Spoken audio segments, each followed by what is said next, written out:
Hello everyone, I'm Dr. Jim Murphy, and this nice Saturday afternoon, the 10th day of September 2011, I find myself in the home of Dr. Alvin Morris, who has made a great contribution to our profession. And it's so nice of him to invite us into his home today, and so that we might look into some of the things that he's been involved in the field of dentistry. So Dr. Morris, it's nice, we thank you so much. Jim, so pleased to have you here. For allowing us to be here, and I'm looking forward to, as well as the other viewers, to this conversation today. Thank you. Dr. Morris, it's nice to be here today and to be with you, and I know you have such an illustrious career in the field of dentistry, and you're enjoying these years of retirement, and we want to look back over this career in dentistry that you've spent many years in this field. Not all of it's been in Kentucky. As a matter of fact, those of us that are native Kentuckians are very flattered with the extent of your travel and your service to the field of dentistry that you've selected. You've adopted Kentucky as your home, and we think that's special, and we're happy that you've done that. But you might want to make our viewers aware a little bit of some of your early life and where you were from and your early education. Would you like to share that with our viewers?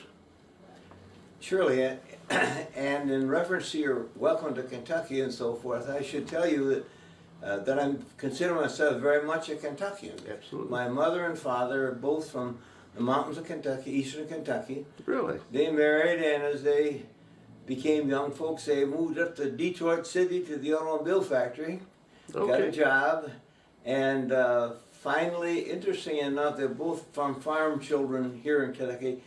Their goal was to have a farm in Michigan, which they finally had. And I was privileged to grow up from age 12 on a farm in Michigan. But every summer, my dad had a week off, and we would get our car and head down Highway 26 to come back home to Kentucky. When the opportunity to come to Kentucky arose, I make no bones about the fact that with what I had going on at that time at the University of Pennsylvania, had the new school been going to go into Tennessee or Missouri or something else, I doubt very much that I might have been interested in doing it. However, to come back to Kentucky had a lot of meaning. And that's, even when I was here, I still had first cousin, second cousin, grandchildren, grandparents, and so on, in eastern Kentucky. And so I never knew that. I consider I was the one who was privileged to come back to Kentucky when I had the opportunity. Well, that's interesting that you really had some roots here to help bring you back here. Yeah, surely do. Surely, and still do, as a matter of fact. Right. Your undergraduate work then was done where? Where did? I had an abnormal education early, as did many people during the war years. I enlisted in the Army on my 17th birthday. It was the only place I could get in was a special program, the Army Specialized Training Program, and so I was assigned at the University of Illinois for 9 months, and then transferred to Michigan State University, where we accumulated credits very fast in a very accelerated program. And then I left and went through Infantry Basic in Camp Robinson, Arkansas, and then went overseas to Europe as an infantryman, and stayed. The war had just ended, and I was privileged to spend 6 months in northern Germany and in occupation, and then had the unusual opportunity to move to Paris, believe it or not. In my last 6 months in Europe, I lived in Paris, and came home and made the decision that even though I by then had accumulated many credit hours in engineering, I had this urge to be a dentist, which has been with me since high school days. So instead of becoming an full-fledged engineer in 2 more years, I decided to go back and start over with dentistry, and so it took a few more years to get that education in. Yeah, neat. And was this at Michigan State? Well, no, University of Michigan.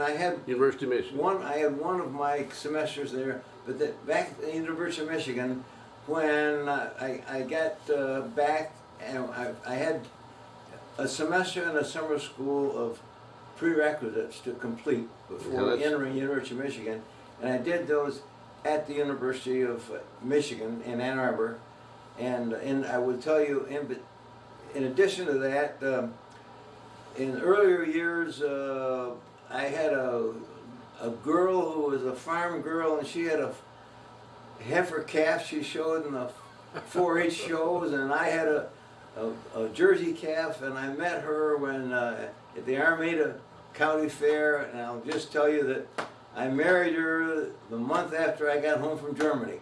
How neat. And she was just 18 and I was just a little over 19 when we married.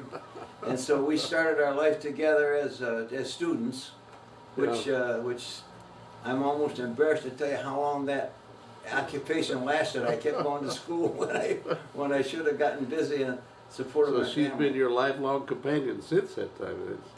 She was indeed, and some of the people who may have an interest in viewing this conversation will remember that lady. Arlene was the wife. I was my wife when I became dean of the dental school and came here, and you met her. You knew her those years. Yes. And unfortunately, at age 44, she died of an unusual disease, primary amyloidosis, and subsequent. I had a very difficult time adjusting. Yes. So I decided to leave, but I found a great Versailles girl that agreed to come back and join me a year later in Washington, and that's the Beverly whom you just met today. Yeah. And I've been very well blessed to have 2 good marriages. That's great. And I very deeply, now Beverly and I have been married 37 years, so we've got a lot to be thankful for, really. Absolutely, absolutely.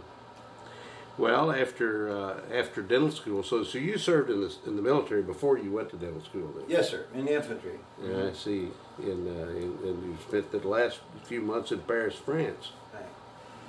And then you came back and you were married, and went to dental school where now? At the University of Michigan. University of Michigan. And well, you didn't. Of course, I'm sure Jerry Ford had already gone there. Oh yeah, few years earlier. Yes. But we, by the time I reached my senior year, we already had 2 children, and Arlene had quit working, and we were going in debt. And there was a program in the Army Specialized Training Program. They were trying to recruit dentists because the Korean War had just started, and they were trying to they needed dentists. So there was a program where I became a member of the Specialized Service as a 2nd lieutenant during my senior year of dental school.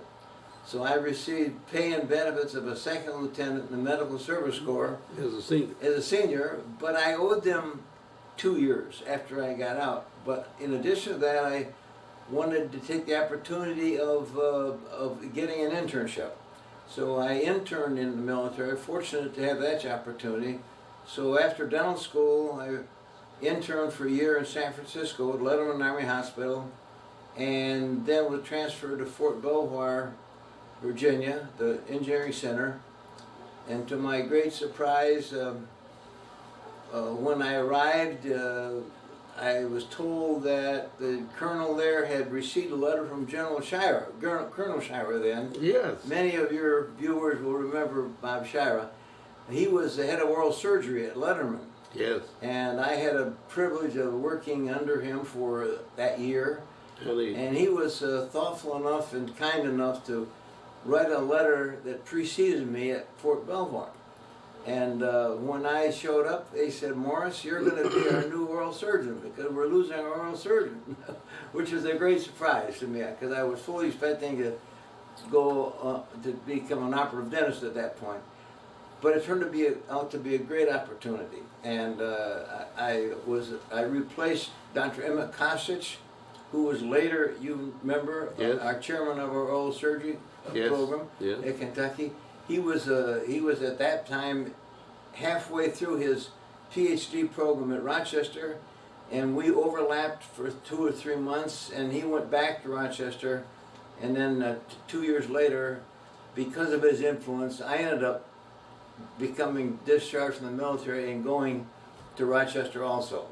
And so I had altogether 8 years of the military, considered my pre-work before infantry, time, dental school, senior year, and 3 years after. So I'm almost embarrassed to tell how long I went to school when I should have been supporting my family. Were you being trained as an oral surgeon then at that time? Well, I did for 2 years. I did straight oral surgery, and it was a great opportunity. And everyone assumed I would become an oral surgeon. Truthfully, I was more fascinated by the pathology that I encountered, because in a military play you see many patients coming through, and I was amazed at the amount of pathology I saw. And so my real interest became pathology. And when I had an opportunity to go to Rochester and work on my PhD in experimental pathology, I went there to study pathology. And my goal then, when I finished, was to get back on the clinical side of oral medicine, not oral surgery. But I valued my oral surgery experience a great deal. Yes. But your advanced degree was in oral pathology. You know, it was in experimental pathology. Okay. I went to the University of Rochester School of Medicine and Dentistry. There's no dental school there, the medical school.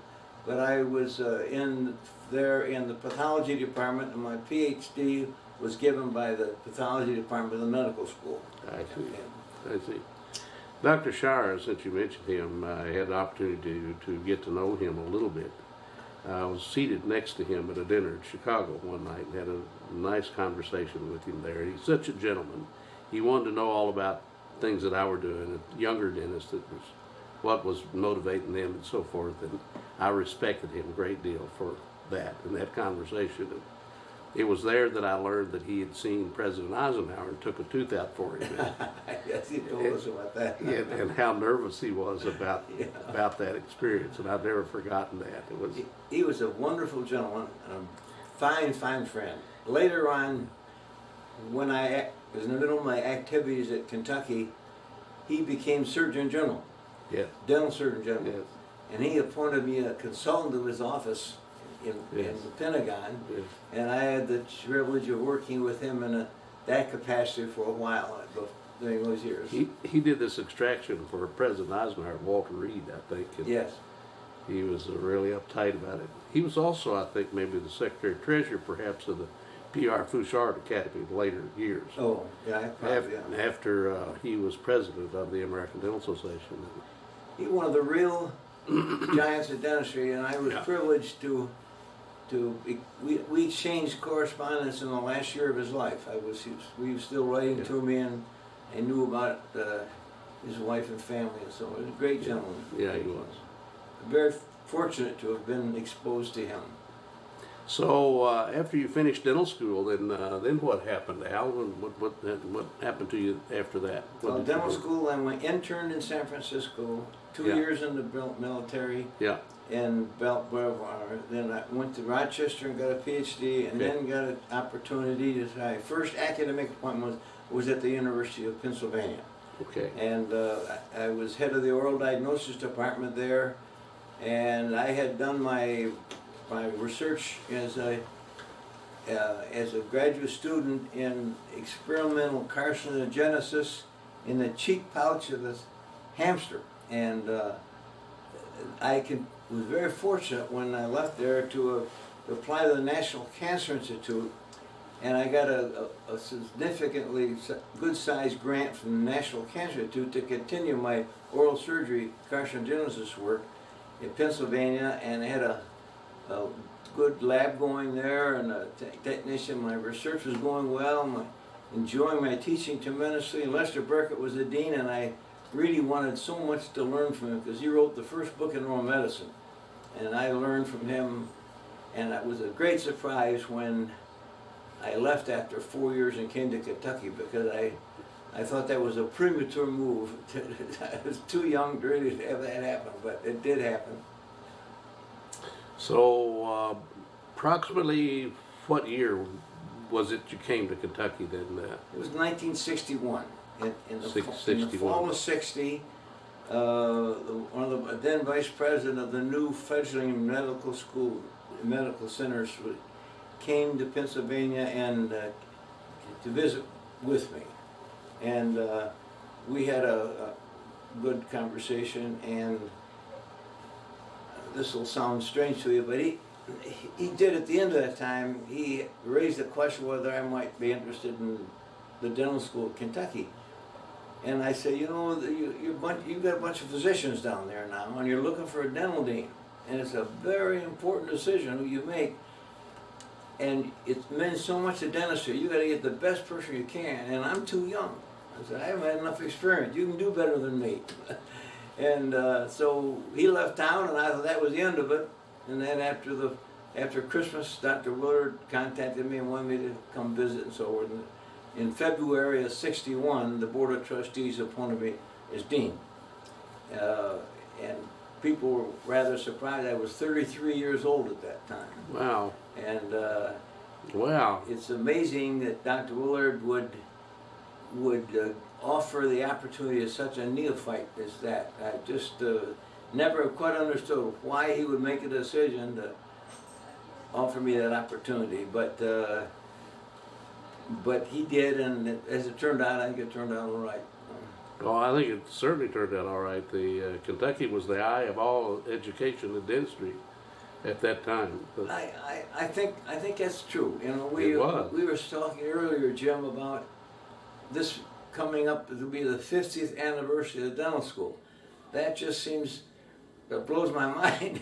First of all, there's just so much time has gone by, and secondly, that I would still be alive. It's already been 50 years since you came aboard. Yeah. And there was no faculty or anything at that point. I assume that you had to develop that. When I arrived, the dental school wasn't quite finished. We didn't take it over from the engineers yet. I arrived and borrowed a desk and a chair and a table and some chairs. Yeah. And we sat down and borrowed chairs, and between February, when the board acted, and the time I arrived, I was fortunate and busy, but I did recruit 4 people to come with me.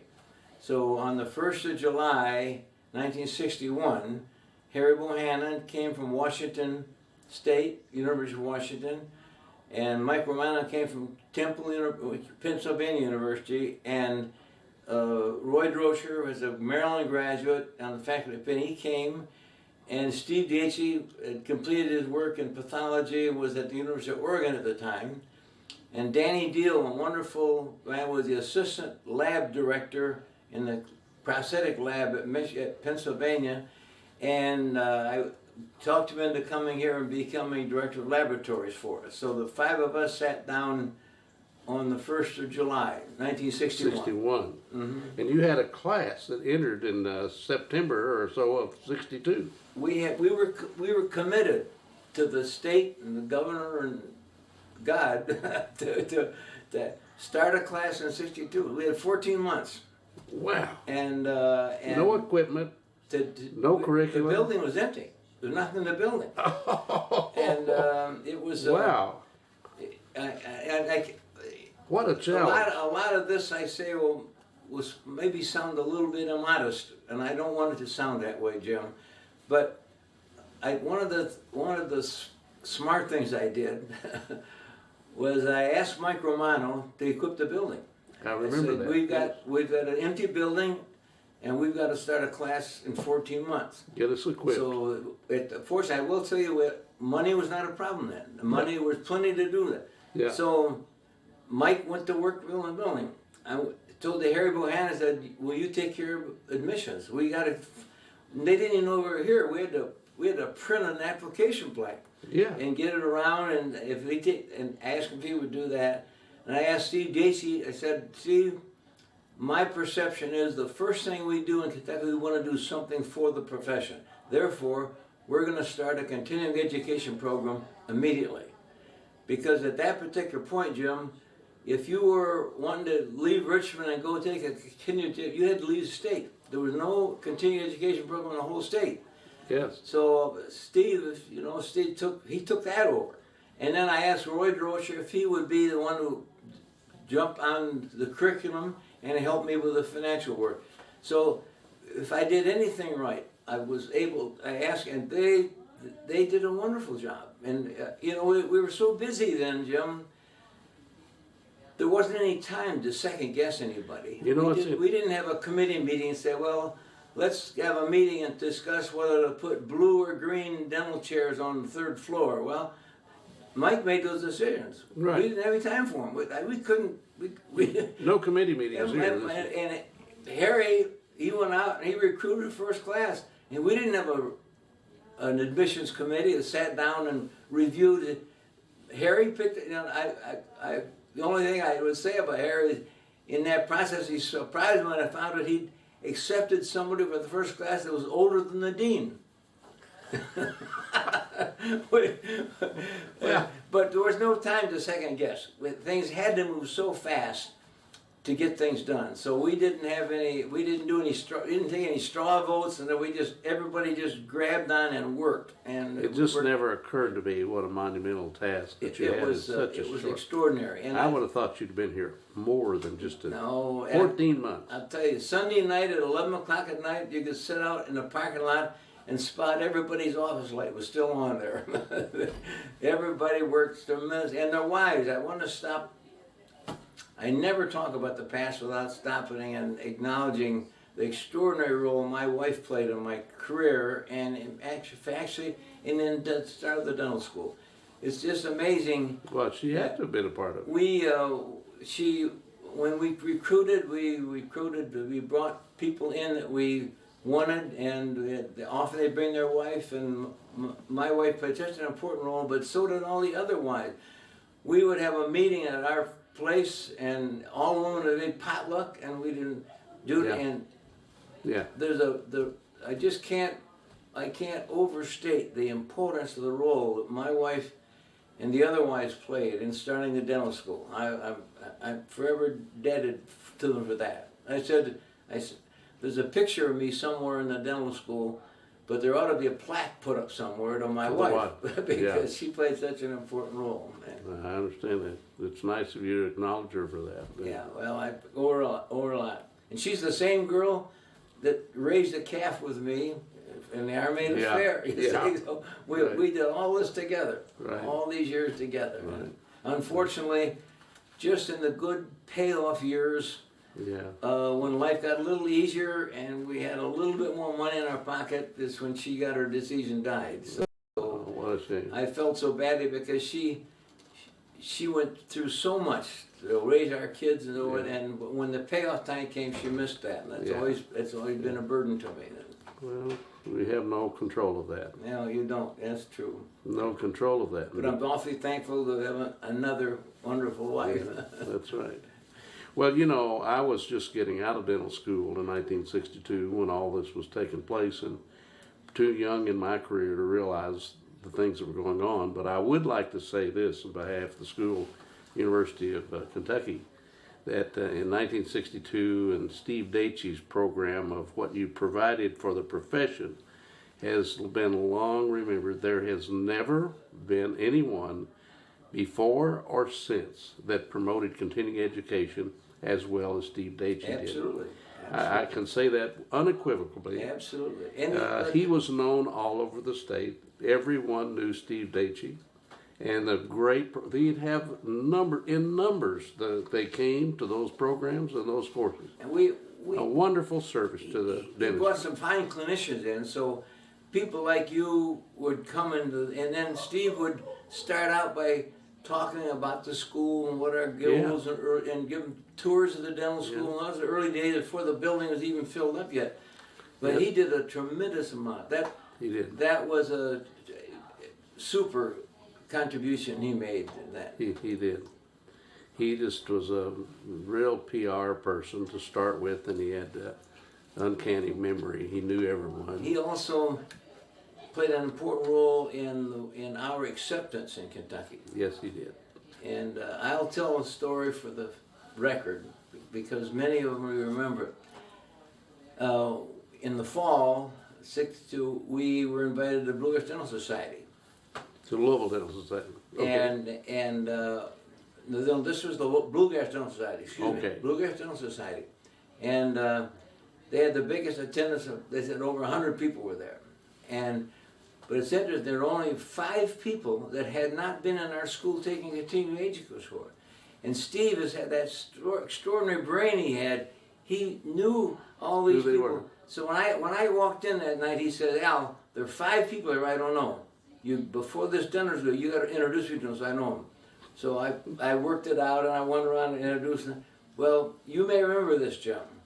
When we were through eating, Steve said, we appreciate being invited and so we could be introduced to the Dental Society. But I want to introduce the Dental Society to my colleagues. Okay. He went around that room, 100 people, named every dentist by name, where he graduated, so where he practiced, so everyone by name. And when he got through, you people were sitting there with your mouths hanging open, and he said, these guys must be pretty good people, really.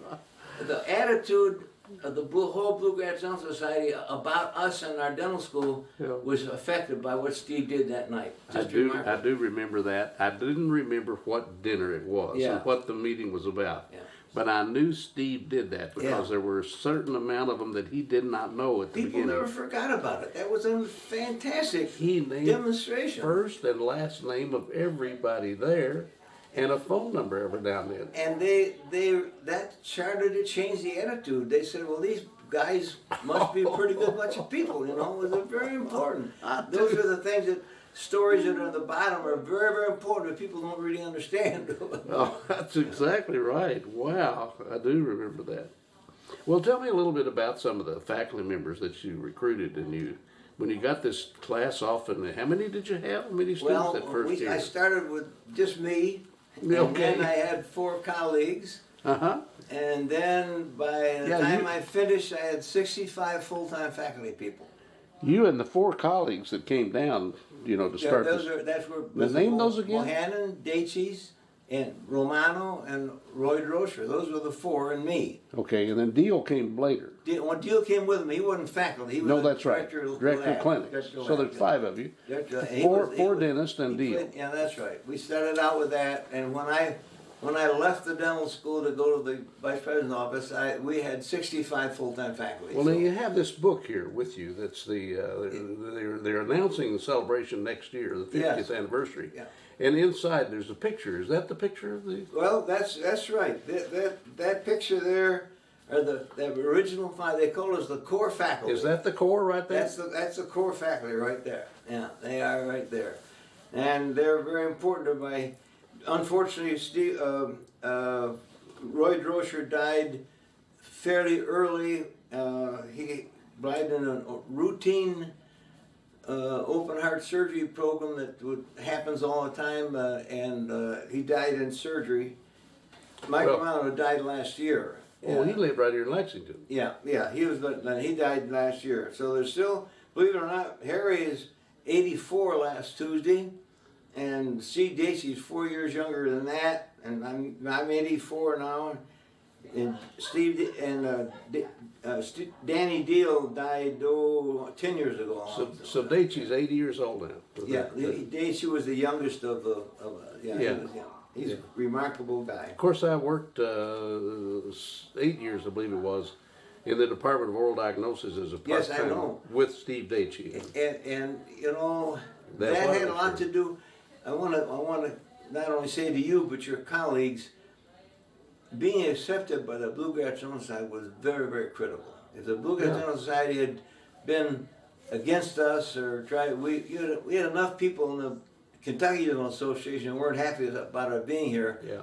And we needed the support of you people, and fortunately we had it for a lot of reasons, but one of them is a lot of you that were on the part-time faculty. Yeah. Got to know the place, got to know the students, and that was very important. You played an important contribution, Jim, back in those days. Dr. Morris, you and these early faculty, the 5 or the 4 that started off, but somewhere along there you gave each of them things to do, like continuing education and all, but you had to recruit other faculty, people to teach restorative and so forth. Remember, those people were all department chairmen. Harry was head of Perio, Yeah. and Mike was head of operative, and Steve was head of oral diagnosis. Yeah. So, and Roy Droscher was director of clinic. So they all had another job to do. Besides they had to getting school recruit their started. own faculty and build to get ready to start teaching students, and a year later and so forth. In the meantime, they were doing this extra load they carried for the whole school. It was extraordinary how hard people worked. They were the most exciting years of all of our lives. Then they recruited their own faculty within their departments. Surely, sure. Yeah, we And helped with that process, but fundamentally, they were up to them to make the recommendations Yeah. as they added faculty. Who were some of those other people, those extended Well, faculty? one of the gems, I think, from my standpoint, the man I replaced in oral surgery was Emmett Kosich at Fort Yeah. Belvoir. So Emmett was associate professor of oral surgery at the University of Michigan. So the week after I accepted the job at Kentucky, I called Emmett and said, a year from now, I want you to come here as chairman of my oral surgery department. That was a pickup. So that was a very important. Another one I think very important was Judd Hickey. Yeah. Judd Hickey was a remarkable guy Georgia. at Ohio State, and we were lucky enough to heard about him, and he was associate editor of the Journal of Prosthetic Dentistry and so forth. And so we got an idea about him, and we recruited him to come down, the head of prosthetics. So I think, and then Harry Lundeen was a very well-known dentist on the West Coast. He lived in San Francisco or south of San Francisco, but he had already established a reputation as an extraordinary crown and bridge person. So I recruited him. I can still remember the Sunday morning he and I had breakfast in a restaurant in San Francisco, and we've started recruiting. I would say that there's a little side to this that I'm rather proud of, because when Dr. Willard suggested maybe I would be suitable as his dean, I sat home in Philadelphia and I wrote a document on dental education as I saw it then and thought what maybe it should be, and it turned out to be 27 typewritten pages, and I mailed it to Dr. Willard before he invited me to come down for a visit, the recruitment visit. And I mailed it to him and I said, Dr. Willard, read this thing over, and if this is not compatible with what you have in mind, and you don't think you could really support it completely, then let's cancel my appointment and I won't come, because this is what I believe in. Well, he bought into it. When that 27 pages became a very important document, because before I recruited, say, Harry Bohannon, I handed him that 27 pages and said, read this. If you like this, you only part of this, I want to talk to you about a job. And we did that all down the line in our faculty. When Harry recruited Stan Sachs to come visit, he gave him that 27 pages and said, read this. This is what we believe in here. You want to be part of this or don't you? So every time we hired somebody, they already knew what the school stood for, what it was trying to do. Some of it was new, some was innovative, some had never been done before, but they found out, and they either agreed they were going to work to support that and make it happen, or they shouldn't take a job. So that became a very important. We came up with this idea about technically capable, biologically oriented, socially sensitive dental. I wrote that sitting at my desk in Philadelphia when I read Dr. Willard. I don't know where it came from, but I said the triad of dentistry we believe in was technically capable, biologically oriented, social sensitive dental practitioners. And I remember that. And that became that goal is listed in the goals and names of a lot of dental schools in the country. That was your mission statement. They picked up on that. So that was important, and we got. I would say there's one other thing, and this starts to get sound a little bit like I'm bragging, and that makes me uncomfortable, Joe. We want what happened.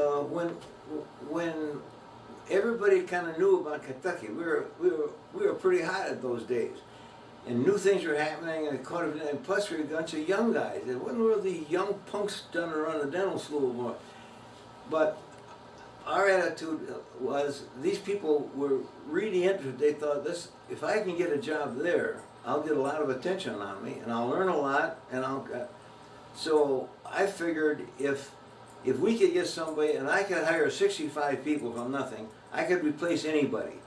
So I wasn't nervous or upset when somebody'd say, I've got a job offer. I said, look, I'm going to help you.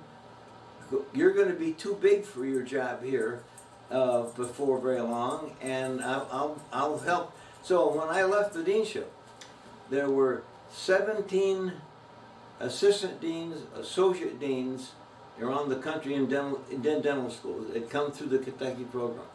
Wow. And deans, several deans, associate deans, assistant deans. I'm very proud of that. So Kentucky had a big impact because these young people were bushy-tailed and on the go way up, and they took the Kentucky story to 17 different schools around the country. Well, it was different. That sounds a little like I'm bragging. I don't. It was a different approach to dental education. It was important, and I like to believe we're representing. We're going to graduate. They are. I'm not. They're going to be celebrating the 50th anniversary next year, and some of those things are still there in the school. You know, I'm proud of that. Did they archive those 27 pages? Do you know where they are? Yes, they're in the university's archives. They were put. The university has an archives on the dental school's development, and it's in there. But that was fortunate to have that. The role it played was that people could say it, and they say, "Well, if you're gonna come here, you got to buy into it." They didn't want to buy into it, but if they took a job, then we expect them to do it. You've agreed to that. I'd say one of the things that I'm proudest of, I will say this immodestly, is most people from most dental schools were, by the time they graduated, they hated the dental school and the faculty so much. They were treated so. Dental school is a tough job, and I just felt, it doesn't have to be that way. Yeah. So I said at this school we're going to treat students good. We're going to treat them like professional colleagues, and if anybody in the place, any secretary or any clinical doesn't treat students with respect, they're going to get fired. We're going to treat it. So that was a milieu that we created, a culture, if you will, and everybody bought into it. Everybody liked the idea of treating students good, and we became good friends with students. You started out with 26 students. Yeah, right.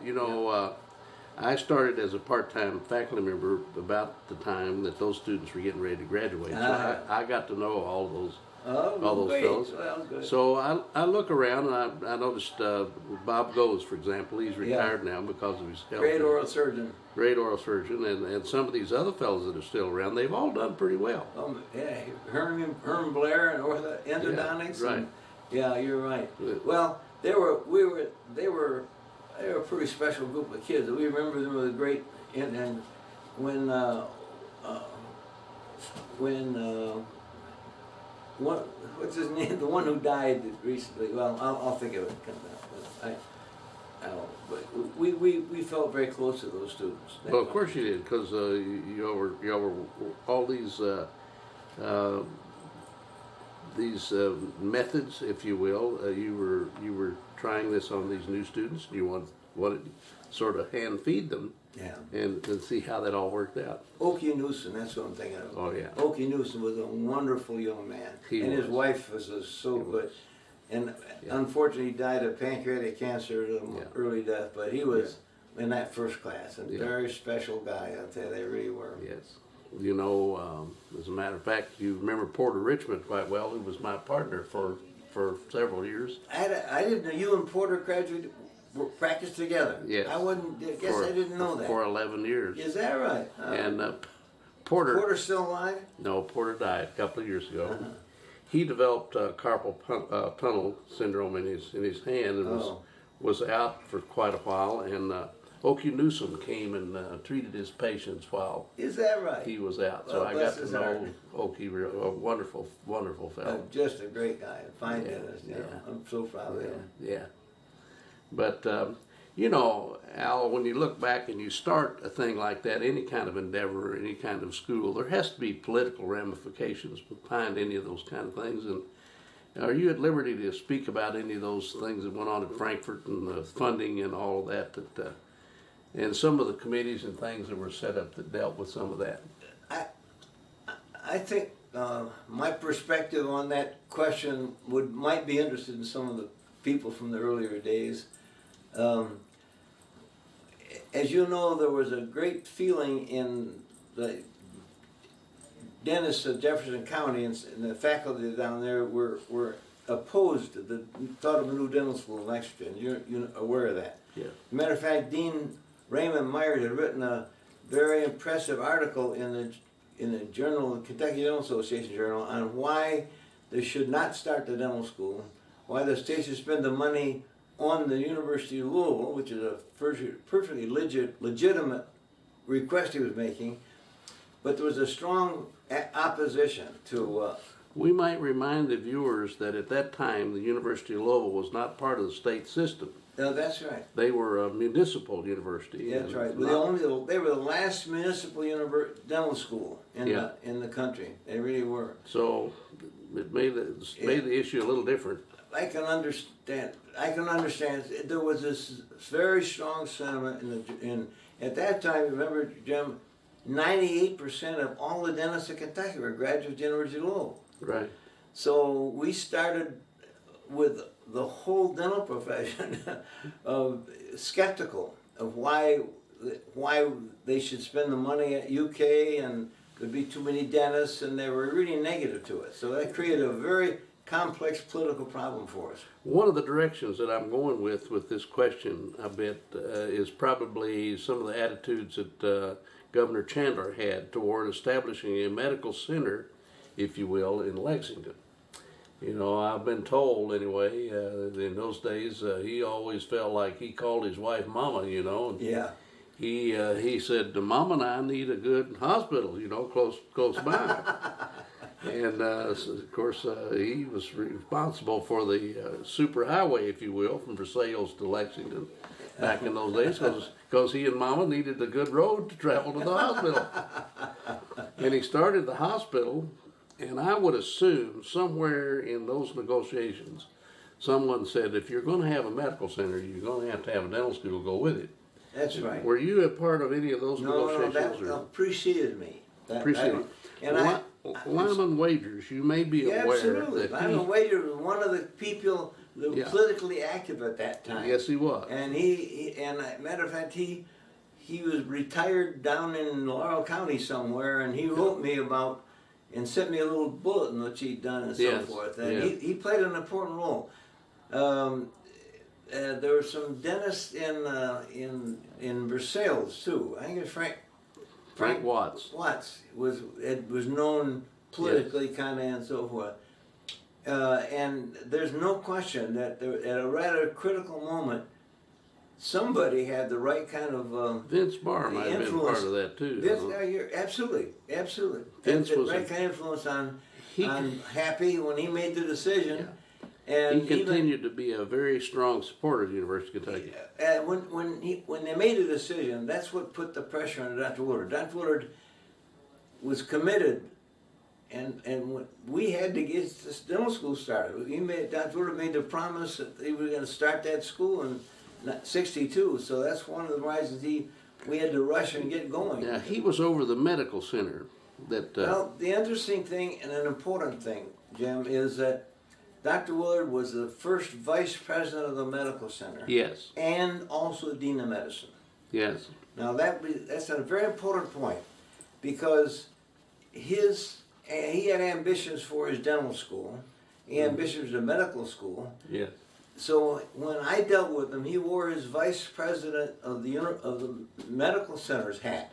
Yes. Now there are a lot of environments where the dean of medicine would would fight with the dean of dentistry Yes. to pitch the vice president for special treatment. You couldn't pitch. You couldn't pitch against us because Dr. Willard held both hats. He understood the importance of dentistry to his medical center. He did. He believed in it. Yeah. He believed in it, and he was way ahead of his time in everything, medicine, dentistry, and Well, now did Vince Marr and Lyman Wagers, did they influence Dr. Willard in that respect, or was Willard influencing them? How did that go? I think they don't. There's their influence. Lyman's primary influence was on the political for the Frankfurt level. Okay. And Dr. Willard was smart enough to pay attention to the local dental society. So, for example, when I was recruited for my visit down here, and all the things he had to do, he set up a luncheon for me to go down to the hotel downtown and have lunch with the officers of the dental society. He was smart enough to understand why that was important. That was a big help to me. Do you remember who they were at that time? Well, certainly Lyman and Conley. Yeah, okay. Oh, yeah. And Congleton. That's right. And the man who died, who was going to be the trustee of dental, oral surgeon. Frank. Yeah. I'm sorry. Well, I am too, but I know exactly. He was there too. I would have thought. Well, anyway, he was there. I remember. And Congleton was an orthodontist. Ralph Congleton. Was his he was name. there, and Dad, what was his Tyler. name? Right. Tyler, yeah. I got to think of that oral surgeon's name. I'm embarrassed. He was there. So that was a clever move on Dr. Willard's part to let me sit down with the local people and have lunch before, rather than just move me in on top of them. So that gave me a big help to do that. He was very wise about those things. He really was there. That was wise. Yeah. Now, you know, we had a dean that was revered, if you will, from the University of Louisville, who was from Winchester, Kentucky, in central Kentucky in a way, but somehow or other he had an uncanny influence of the dentist of Kentucky. Since you say that there were 98% from University of Louisville, he'd been a long time dean. What was his attitude here about what was going on with this? I appreciate being asked because I welcome an opportunity to go on record on how important Raymond Myers was to what we accomplished. As you know, he did not, for very legitimate reasons, he was against the state spending money and building our school. And there was strong sentiment in the Jefferson Dental Society and so forth, and the whole Blue Ridge Society. Well, because of Steve Dietz, I'll come back to that again. When he had a lot of dentists who come through the continuing education course, we decided pretty early in the fall, to have an open house at the new dental school. And we invited all the dentists of Kentucky and all the dentists of faculty at the University of Louisville, and invited Raymond Myers to come. At that time, there was no equipment in it, but it was all shining new, and everybody shined up. And so we had them over, and on a Sunday afternoon, and Dr. Woodard spoke to them, and I recognized how important that was, and I got in touch with Raymond Myers, and I said, Raymond, would you and Benny stay over and have a visit with Arlie and I? And he said yes. He said, so all the dentists came. You may remember that. Saw the building, and it was a nice move, smart move on our part to demonstrate the building like that. And Mike Ramada came and got our 3 children and took them home to his. And at that time, I had leased a big antebellum farm out on Taste Creek Road and Ash Grove Road. And after we got through, I led Raymond and Benny. We went out to there and got in this old beautiful Kentucky home, and I got some bourbon and water distributed around, and I said to him, Raymond, we've got a tough job ahead, but I need your help, and it's important to dentistry's future in this state. If we can work together, and if you'll help me, I need your help. You know, that was a critical moment, because about 3 weeks from then, I was invited to speak to the Jefferson County Dental Society. Yeah. And I attended there, and we got into all the pile in the station wagon. All the faculty went along. All those 5 of us. We went along, and they said it was the largest meeting they'd ever had, attendance. And I sat at the head table beside Raymond, and Raymond asked to introduce me. When he got up, when he finished introducing me, we had a maid in Kentucky. Great. I want to tell you, that man was a big man when it came down to it. When he stood up in front of all those dentists, and by the time he got through introducing me, we had a maid in Kentucky. That's wonderful. He was a really a good man. Oh, he's a fine person, fine person. He and Benny, Arlene and I went down to his place he had on Cumberland. You know, he had a cottage on Cumberland Lake. We went down and spent the night there a couple of times. Yeah. And we became good friends. Mm-hmm. And I'm really indebted to him, because, you know, it could have been a different story, because he was so much against it. Oh, yeah. And I tell you where it made a big difference too is once he said we were all right, the whole attitude of the state board and so forth swung and changed about it. The state board had us in the middle, in little hand. There were 2 dental schools starting when we started. This one and UCLA. Radar Sagnas was the dean of UCLA. A different university, different philosophy, and so forth. And I recruiting young punks, and he was recruiting big names. Yeah. And they kind of laughed at me because I was so young, we had a bunch of young people, and he would try and get a good old surgeon, trying to recruit a big name. University of California would make him do a gold foil before they even run practice. Yeah.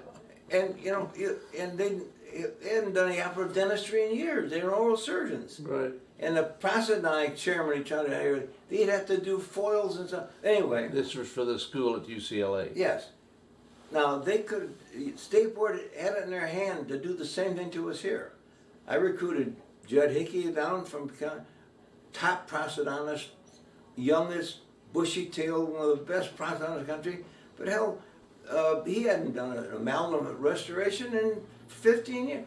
Shouldn't have to. Okay. And Emma Kosich, probably practice. What happened is because of I think Raymond Myers, the state board decided that they would invite us to come over and take an examination, and they took one exam, slides of oral medicine, oral lesions. We drove over early in the morning and sat down, and we did a little exam. We ran through these things, and we were all given the boards. Back credentials. That was an absolute critical thing to the future of the school. If they hadn't done that, it would have been so hard recruiting people. Yeah. But they just decided that came to the conclusion that it was the best interest of Kentucky dentistry to make this school as good as we could be, and they helped make it. They were the helpers. This is 50 years later, and I'm still. Do you recall? Filled with emotion when I think about these key people, these giants, these people that meant so much. That people don't know about that. They don't understand about that. Do you recall any of the people on the board or the board that would Frank, dealt with? what was it? Frank, tell me. Yeah, from Louisville. Yeah, little Frank. He was a critical guy. Frank Jordan. All right. By the way, Bill Krantz was the oral surgeon that you were trying to think of. Thank you, Bill Krantz. Thank you. It came to me a bit ago. Bill, he had an untimely death long because after he died, and I left here and was living in. He was to be the trustee, you know, instead of Dr. Carter. Yeah. But he died after he had already been appointed, Yes. but he never did serve. Bill Krantz. But from Bill's wife came and visited Beverly and me and spent the night with us in Washington after that. Bill Krantz. Yeah. But Frank Jordan was a very critical person. Frank Jordan, yeah. And I wish I could remember somebody at that time owned a great big houseboat they kept in the Ohio River. Yeah. And after that day we Wasn't Coomer, was it? could have been. But that day after we took the boards, we were invited all to the houseboat. They have drinks and I've been on that houseboat. and we had a nice trip out in the river and the It houseboat. was really quite a houseboat. But you know what could have been a poisonous relationship between the two schools Absolutely. turned out to be fun. And I want to be on record as saying that those giants of people from Louisville were real gentlemen. When it came down to it, they wanted to do what was best for Kentucky dentistry, and they knew it would be better if our school was good and succeeded. Yeah, and I owe them so much. in a spirit of cooperation. Absolutely, and we pulled it off. I think. And one little side light about that again is immodest. But everybody wondered about this young punk as a dean. And then they, some guy, he got a PhD. 33 years Not old. a real dentist, he just got a PhD, and what's that? Well, the first fall year he went to the fall officer retreat in French Lick, Indiana. Yeah. And they always had a golf tournament, and they had a ski tournament. You know what the culture in Kentucky, well, everybody's a hunter and fisherman in Kentucky. Yeah. So I entered the ski tournament. And when at the banquet that night with all the officers and all the ski that day, when they announced that the state champion dentist skeet shooter was the dean of the dental school, I won the tournament. Oh, you did. All of those people, said, "Hey, maybe this guy's not so bad after all," So it's You beat Warden and all of them.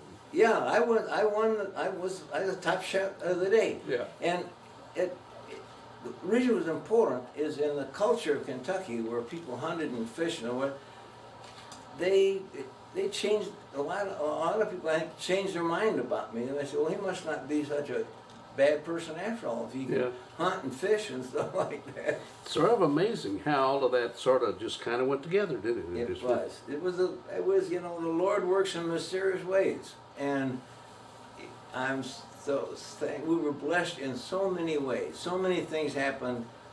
From this ripe age of 84, when I sit back and think back on all the good fortune we had and the good people we knew and the way we helped it worked out. I'm very, very grateful. Very grateful. Well, it is amazing when you look at this whole story. I think it's a good story, of course. It is a great story. I think it's a good story. Well, things change and things take places, and you left Kentucky, and there were other opportunities from other places, and I know you didn't retire. So what happened to you after you left Kentucky? Well, how long were you here, first of all? 15 years. I was, half of that time I was the dean of the dental school. Yeah. And then when Otis Singletary became the new president, he came from University of Texas, and he'd never been in an institution with a medical center before. He'd never had any experience in medicine or medical center. So he decided that there'd be an advantage when he took over this new institution with a great medical center, if he had somebody in the administration that understood that side of the street. So I was flattered by being offered me the position of assistant for vice president for administration of the university. In that capacity, I was the #2 administrative officer. When Otis was off campus, I was in cars and so forth. So that was an exciting time, and of course an opportunity to me. But I had shot my wad, if you would. I'd worked so hard in the dental school that I just couldn't push myself anymore. I came home from a retreat in Natural Bridge, and I told Arlene, I said, you know, I'd spend those retreats, get everybody back in the woods and get them drinking some bourbon and playing some poker together, and new faculty getting learned, and I'd try and talk that new layer of faculty come in and talk to them about the philosophy and what they wanted to do, so they were carried. And I came back and told her, and I said, I can't do it again. I just can't get myself up to do it again. I said, I'm going to leave. So she was always supportive. So I told Dr. Woodard, I said, I'm going to, this is my last year at dental school. He said, well, you know, what are you going to do? I said, I don't know, but so he said, look, why don't you become assistant vice president for the medical center? So he offered me the job of assistant vice president of the medical center when I was at dental school. And Harry Bohannon became the dean. And then I was in that role about 6 months when they were recruiting Otis Singletary to become the new president of the university. And then when Otis asked me to go across campus and become a vice president. Well, that was an exciting job to be working at that level. And when my wife died, I just couldn't make the cut. You know, the university is such a big social component and of the whole collection, and our whole life was socially was all tied up with the university, and it was always my wife and I. And when I was alone, I just couldn't handle it, frankly. And so I walked in one day and told President Singletary, I said, I'm going to have to leave. And he, what are you going to do? I said, I don't know, but I'm going to look for something to do. And it just happened that the Kellogg Foundation had given a 5-year grant to the senior administrative officers of the university's health centers. That was a new concept at that point after the war, and they decided they got money from the Kellogg to create something called the Association for Academic Health Centers in Washington, D.C. Create a new national office. Well, some people who knew me and were in a meeting, and they said, we've got this grant now, we got to get somebody to run it. And Ed Pellegrino, who had been chairman of, the first chairman of medicine here, was then vice president of Stony Brook. He was in a meeting, and Pete Bosworth, who was the vice president here at that time, they said, you know, Al Morris's wife just died, and he may be in the mood to move. So somebody left that meeting and called me up. Next week I went to Washington, D.C. and met with some of the officers, and I accepted that job. So I left here and went to into Washington and created the national office of the Association of Academic Health Centers. That was an interesting experience. I had never been outside of the university before, so being in Washington in this kind of bureaucratic situation was new for me. But that was also a year later when Beverly joined me, and we were starting a new marriage, and so we, without all the problems of social demands and so forth, as an independent couple, we could start building our marriage. And we had 5 years, exciting years in Washington, D.C., and the grant ran for 5 years, during which time we had to build the institute, build the organization, and build the due structure enough to take over running the organization when the grant ran out. And we got that accomplished, and I had all of Washington I really needed, and I was offered the opportunity to be, as I recycled back to Pennsylvania. I was at Pennsylvania when I recruited to Kentucky, and the dean there offered me a job to come back to Kentucky, back to the University of Pennsylvania, which we did. So we moved back to Philadelphia, and it was my second time at the University of Pennsylvania. So we accomplished what was needed to do there, and at Pennsylvania, I knew I couldn't get back into cancer research again. That was too much had passed me by at that point. But health services research, the application of medical science knowledge to the application in people, caring for people, is a health services research field was evolving. And so I applied for a grant from the Kellogg Foundation and was given $2 million to develop a method of evaluating the quality of private dental practice. And so fortunately at that point, and I had enough money for my own staff, and so for the rest of my time at Pennsylvania, we ran that research project. And it was very interesting, exciting. We did it, we evaluated 300 dental offices in 14 states. We went into all 14 of the AD trustee districts. We decided politically it was smart to do that. So we visited states in all 14 ADA trustee districts, 50 rural and 250 urban, and I trained a cadre of evaluators to go around and use an instrument we developed for evaluating the quality of practice.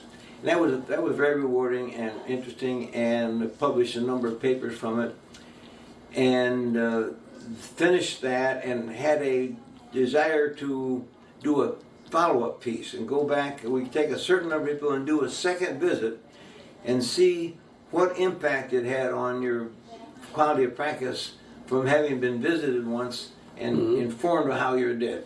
And so for that, I got a subsequent addendum grant from the university, from Robert Wood Johnson, from the Kellogg Foundation, and I took that to North Carolina, and moved there, and for 3 years was a half-time research professor at the University of North Carolina, at which time we completed this project on quality of care.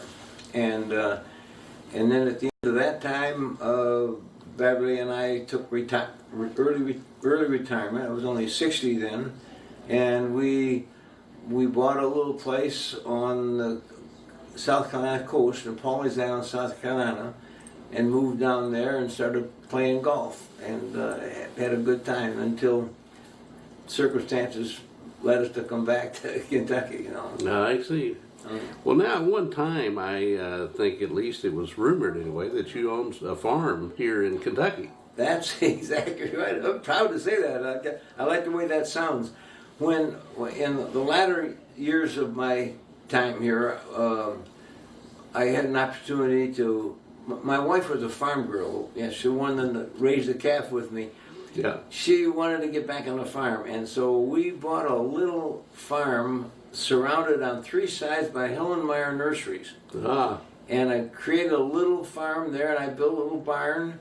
It was an old house that we found it charming to live in, and the kids were riding and showing horses and so on. Then when they left, I started riding again, and for a while, for about 4 years, I played polo with the Lexington polo line. Really? And had the privilege of, I fox hunted in the wintertime, and that's when I became vice president, because when I was dean, there was never time for anything.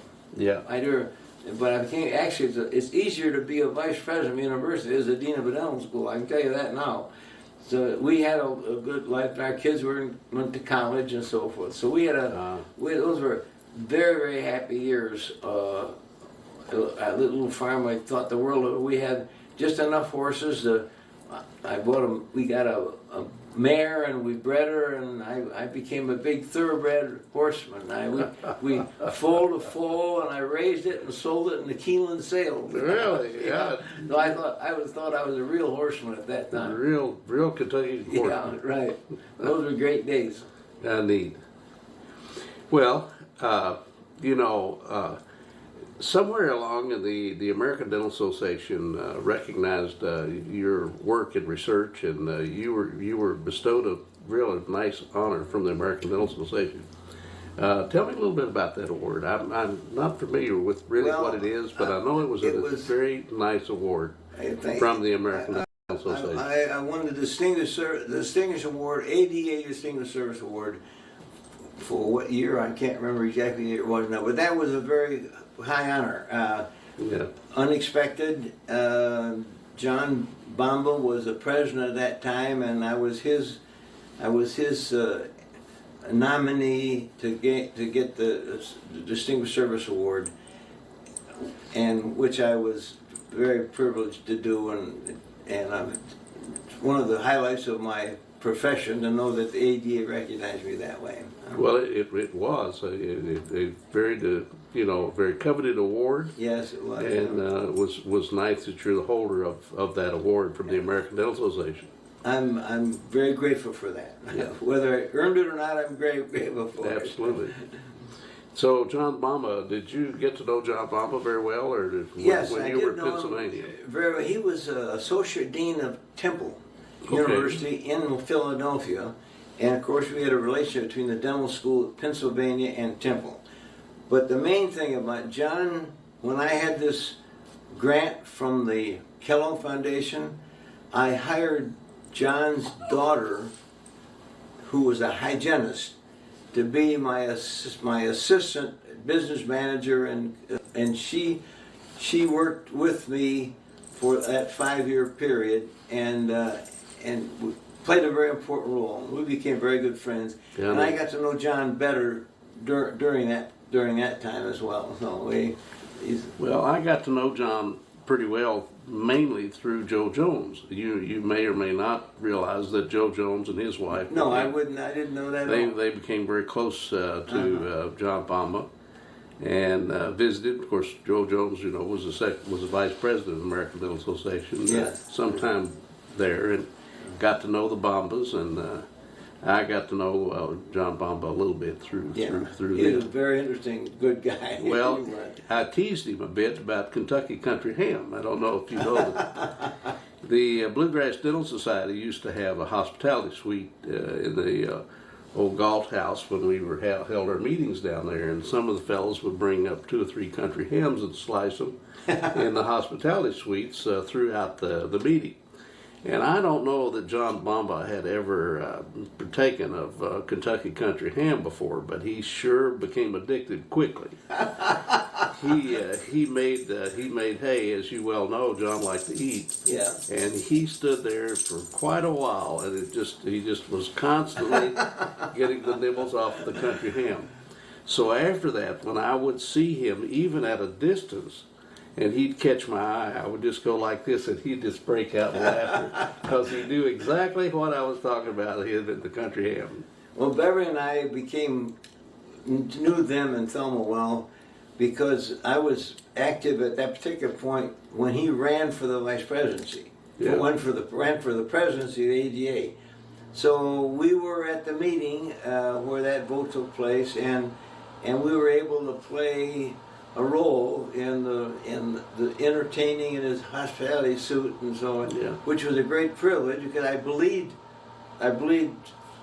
in John, and I really believed that he would be a great president, and so I was delighted to play that role, and I think John appreciated that we took that position. Yeah. Well, he did make one of the better presidents that I served under that right? Well, the American Dental Association. He was a very bright person to start with. Yeah.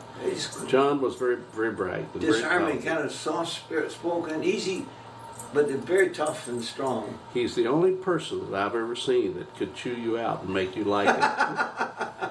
He could do that. He had a way to just put you in your place really quick. Anybody, not just me, but anyone, and smile the whole time. And you like it. Yeah, right. He was a very talented individual. I liked him a lot. I'm so proud to have to know him, to get to know him and Bob Shira. They were key people in dentistry as far as I'm concerned. Well, Bob Shira, I was so glad that I did get to talk to him at that one dinner, because I do feel like he's one of the giants in dentistry. I wish I knew the story well enough to quote it here, but I don't. The Pierre Fouchard Academy, when I first got into dentistry, was not a very strong organization. It was a sort of an honorary thing to be maybe a member, but it really didn't do a whole lot. But there was a person in the Caribbean, and I'm not sure what island down there, but he passed away. And when he did, he left the Pierre Fouchard Academy millions of dollars. I didn't know that. I mean, right? Millions and millions of dollars. And Bob Shire was primarily the principal of that cause of making that right? happen. That's interesting. He was a friend of this individual down there, and it was through Bob Shire's influence of that person, and what a great thing that the Pierre Fouchard Academy was, that he left that money to the Pierre Fouchard Academy because of Bob Shire. And since that time has occurred, that money, of course, is now into a trust, and they have trustees that look over that. And each dental school in the world, now I underline the term world, not the United States, receives the equivalent of $2,000 per dental school. Isn't that remarkable? For student advancement. I didn't know any of that stuff. They also have many other grant monies that are available by petition for the funds. And Carl Lang here in Bluegrass is the P.R. Fouchard Academy person, and he's gotten a few grants for the University of Kentucky and the University of Louisville through the P.R. Fouchard Academy. And it's all because of the money that was contributed at one time to the Pierre Fouchard Academy through the influence of Bob Shire. I'm glad you mentioned Carl Lang, because I in reminiscing about this, he was a good friend and friend of the school, and I am very respectful. But I also, it's rather poignant that you mentioned the Pierre Fouchard, because I was honored to be the Pierre Fouchard honoree one year, and the pattern then was you went to the banquet, and whoever was the appointee gave a talk, and it was 1974. I was selected anyway, and at the time that meeting was held, my wife was terminal. And I didn't know how I could go, and she just insisted I go. Normally we would have done it as a couple, and then I also couldn't have it in my heart to write a speech. So I couldn't. So anyway, I went to the banquet, and I got the reward, and I gave a little talk about the important role wives play in professional men's lives. Yeah. Which turned out to meet the need and went out well. That's why you mentioned it, rather poignant, because it happened to be that particular year that I heard about it. I understand. I would be interested in telling you that probably my closest friend in the profession is Harry Bohannon. We've known each other since we started the school. He became the second dean. Right. I went away, and he went away, and we recycled back. And anyway, Beverly and I were walking the coast shore one morning, as we often did in South Carolina, and she said, maybe we ought to think about going back to Kentucky, which really surprised me, because I hadn't thought much about it. And I said, well, if we're going to do it, we ought to do it while we still got the health and vigor to go through that process. So anyway, because of that, we moved back, and we looked around the town and went to Danville and built a little house in Danville. Yeah. And the very first house guest we ever had in a new house they built was Harry Bohannon and his wife. And they were there, and they said, I like this place. Harry went across the street and bought a lot and built a house right across. So for all these years, we were right across the street from one another. And I knew that was true. Yeah, and matter of fact, we still talk a couple times a week. We're very, very close. And I mentioned to you, Steve Dietschy called about 10 days ago and had a long talk with Steve. Steve had such an unusual history. I'm sure people don't know it much, but he really has no family. Yeah. And I think with Kentucky, He has no children. Does he have no children? yes, he has does. some children, but I mean, he has no.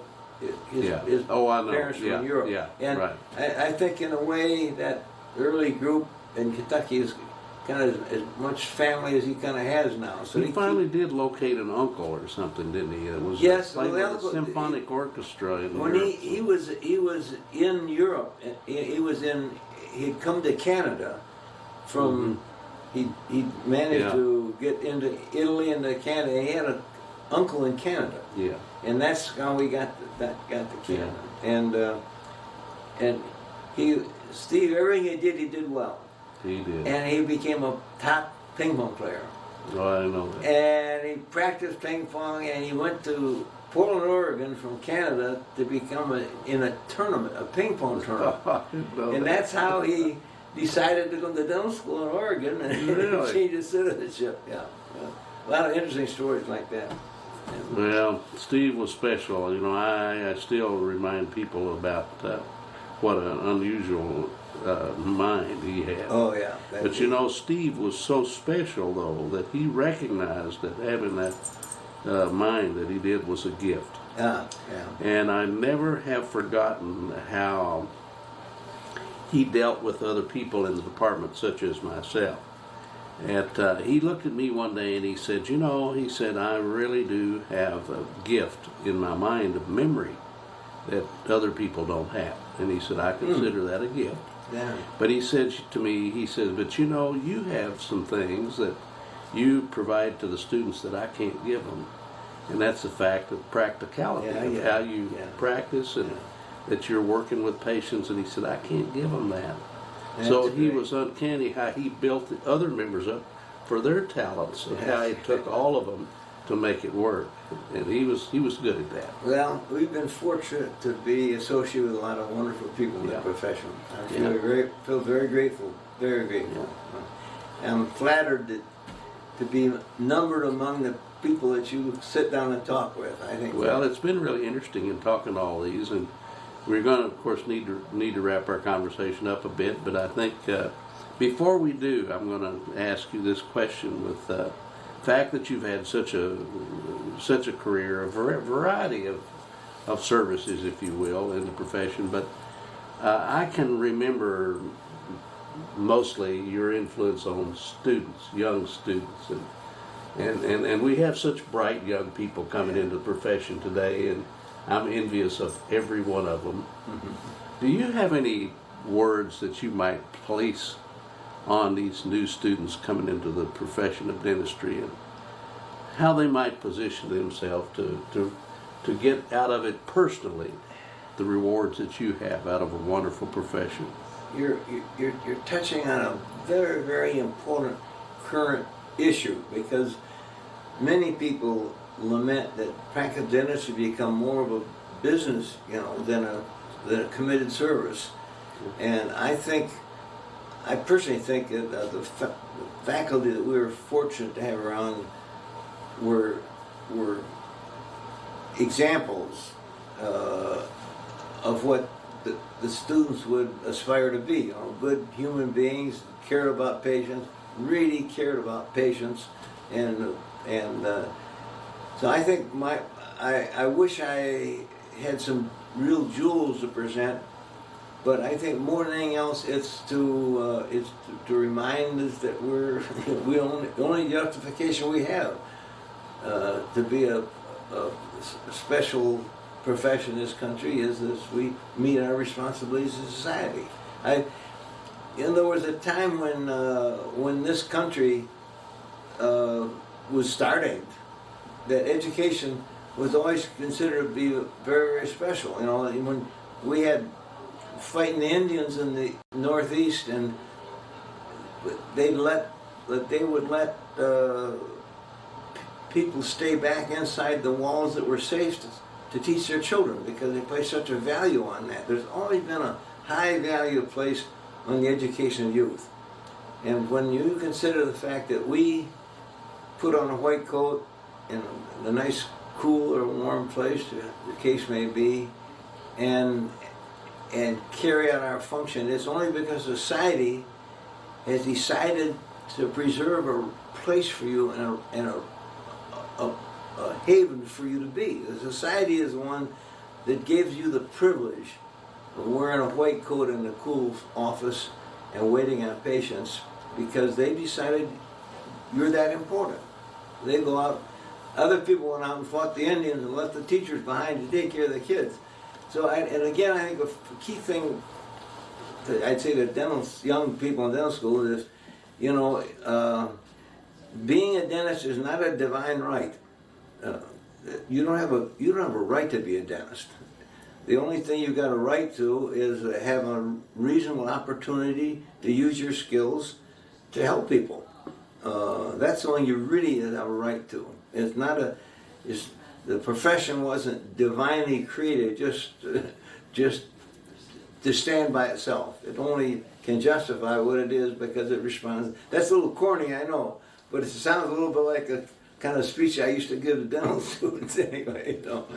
Well, I think it's definitely something for them to chew on and think about. And yeah. There's a lot more to it than just making money. Yeah, right. Well, I'm remarkable, John.